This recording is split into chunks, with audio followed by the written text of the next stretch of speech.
What's up, guys? Welcome to Heroes Avenue. My name is Darren, and today we are talking about the Batman. This is going to be a non-spoiler review. I'm going to try to keep it relatively short, and hopefully nothing slips out. I know me and Rob released a video yesterday of our initial thoughts coming out of the theater, and man, I was just kind of blown away. There's so much that I need to digest. The movie was so dense. The story was phenomenal. The acting performances was incredible. I just had a great time, and the 3 hours I did not want it to end. I was so infused with this movie. I was so immersed in this world that Matt Reeves built, and yeah, it was an incredible ride. And yeah, so let's go ahead and just talk about what stuck out to me. First off, I cannot say enough, the music. Let's start off with the music because before this movie came out, Matt Reeves always talked about how this movie was inspired a lot by like music choices like Nirvana. Like Matt Reeves was pretty much like, in my world, I could see Bruce Wayne being a fan of Nirvana, and the way he used Nirvana throughout the movie, you hear it a lot, and the way he used it, it just works so well. It fit the mood, it fit the vibe, it fit the tone of the film throughout every scene. I could not get enough of it. And I find myself now, the day after the movie, I'm listening to Nirvana all day during work. It's crazy. It's crazy. Like, I'm a fan of Nirvana. I'm not a huge fan. I like their music, but I never really listened to them on my own. And now I'm just like digging through all their albums and stuff. So it's pretty cool. And yeah, just the way just like how James Gunn uses his music to really enhance his films, and really help the film out. Matt Reeves does it with this one, and I think it helped with it.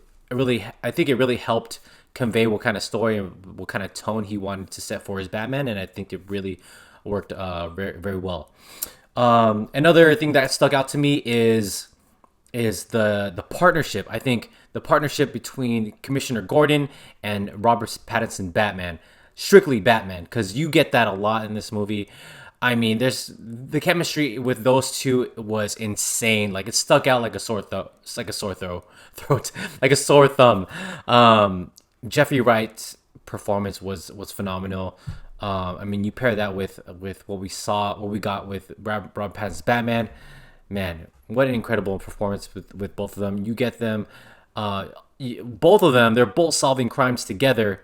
I mean, this movie is a straight up detective crime drama, a dark thriller Batman, a noir take of Batman, and it's basically like so much inspiration from Seven, right? If you guys watch Seven, I mean, you just take that and you put a Batman spin on it, and you kind of get what Matt Reeves built for us here in the Batman. And yeah, I mean, it's Brad Pitt and Morgan Freeman solving crimes, and it works really well. I mean, we kind of got that with Christian Bale and the guy that played Commissioner Gordon in the Dark Knight trilogies. You kind of get that, but this one, it's like every scene they're basically together, and it's like it works out so well. And the performances that they brought to the screen was just really amazing. It was like magic.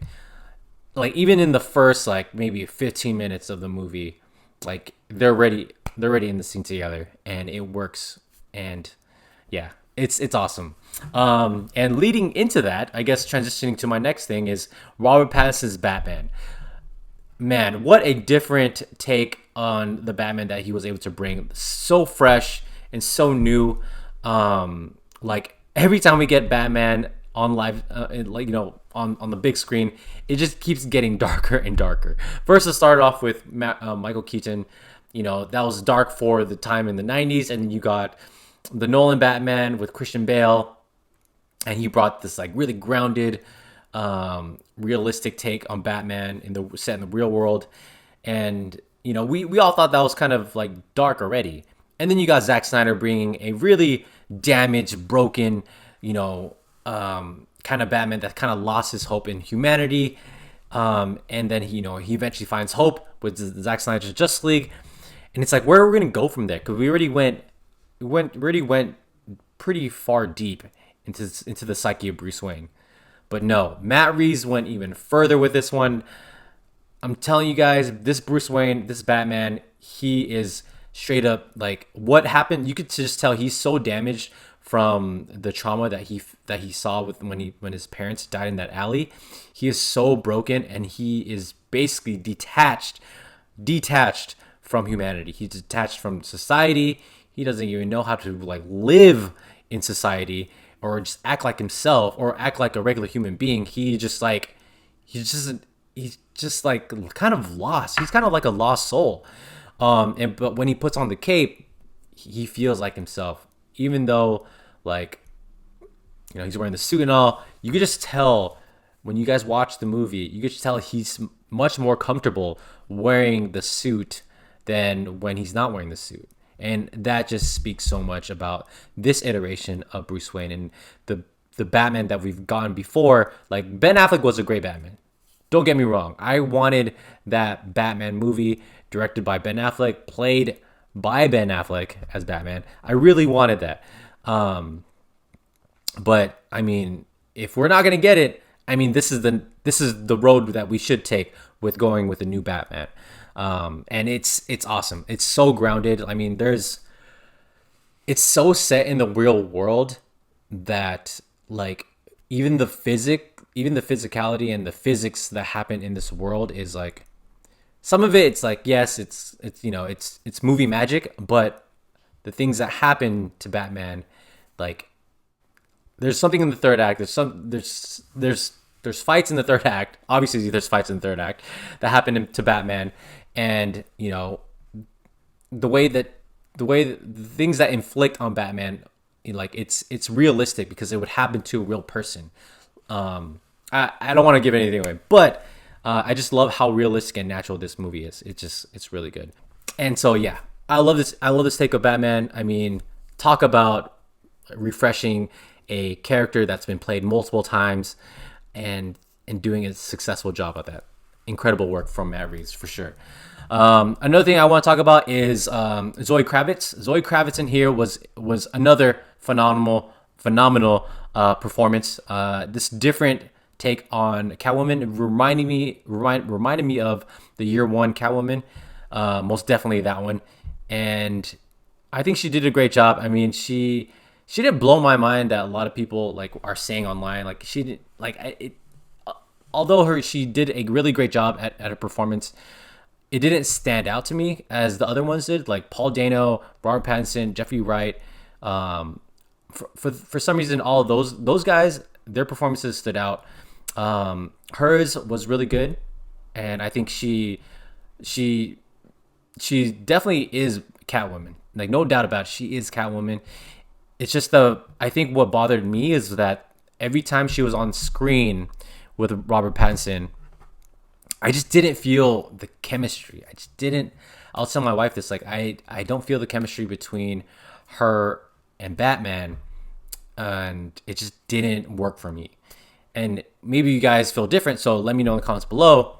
But I don't know what it is. Maybe I need a second view, which I'm going to see it again on Thursday, to really feel the chemistry. I just didn't feel it. Yes, I liked her as an individual character. I liked her interacting with Batman and all that stuff. But because they're like supposed to be like in this romance together, I just didn't buy it. Like, I did not buy it at all.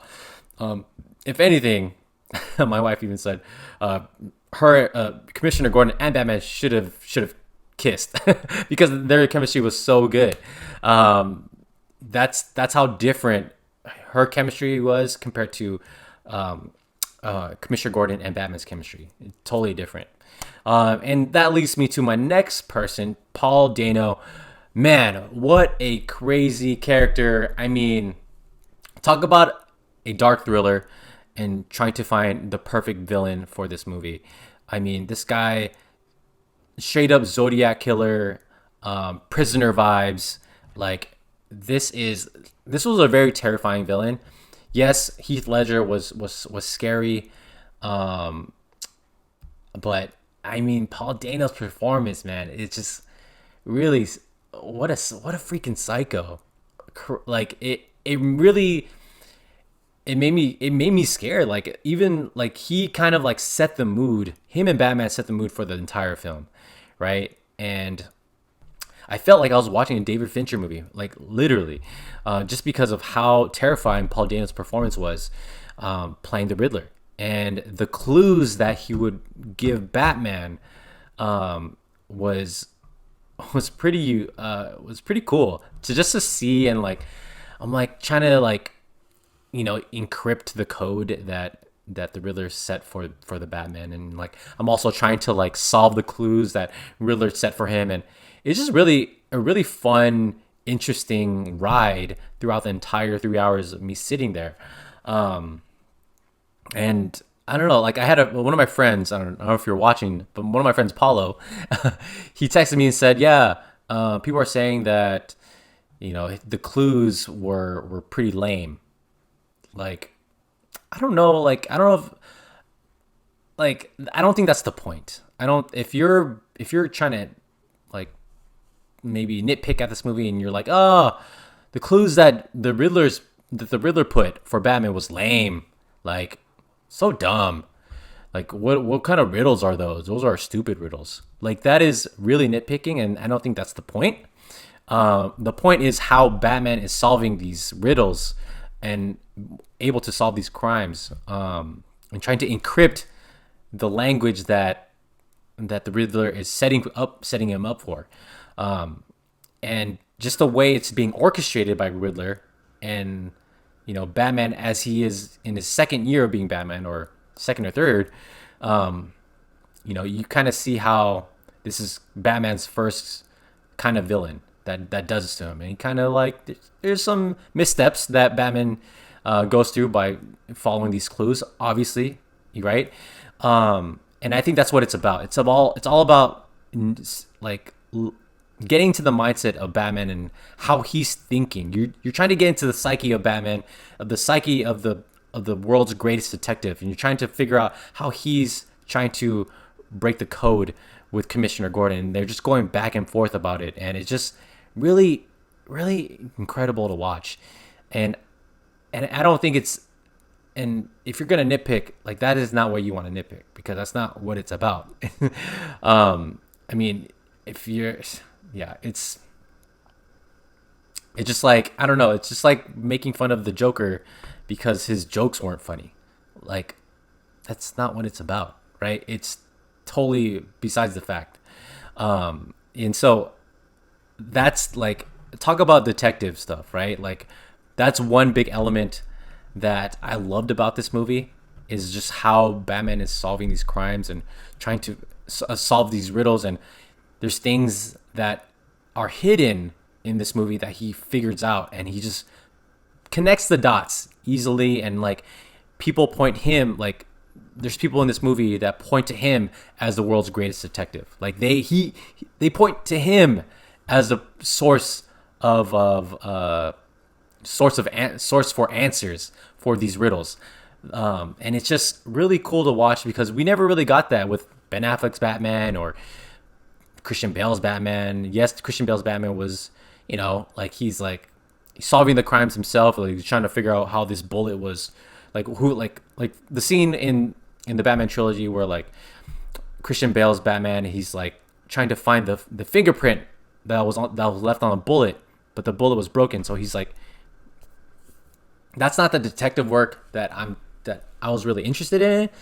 It's the actual detective work that this Batman brought to the scene, where he actually goes on the crime scene and really tries to analyze everything, how the crime scene was played out, or what does this word mean, and how does it link to this other person. And it's just like, he's just connecting the dots. Like, he sees everything, he's on a high level, and he's able to like just analyze, encrypt. It's just really amazing performances, honestly, from Robert Pattinson's end.